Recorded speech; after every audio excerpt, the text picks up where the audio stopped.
C. Joseph Vijay எனும் நான்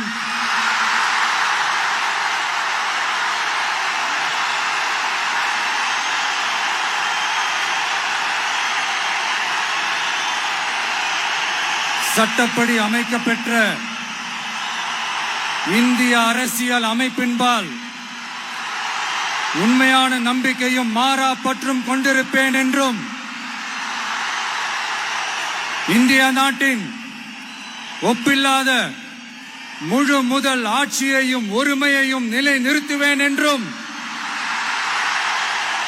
தமிழ்நாட்டு அரசின் முதலமைச்சராக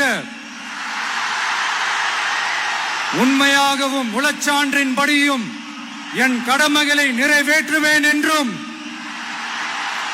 அரசியல் அமைப்பிற்கும் சட்டத்திற்கும் இணங்க அச்சமும் ஒருதலை சார்பும் இன்றி விருப்பு வெறுப்பை விலக்கி பலதரப்பட்ட மக்கள் அனைவருக்கும் நேர்மையானதை செய்வேன் என்றும் ஆண்டவன் மீது ஆணையிட்டு உறுதிமொழிகிறேன்.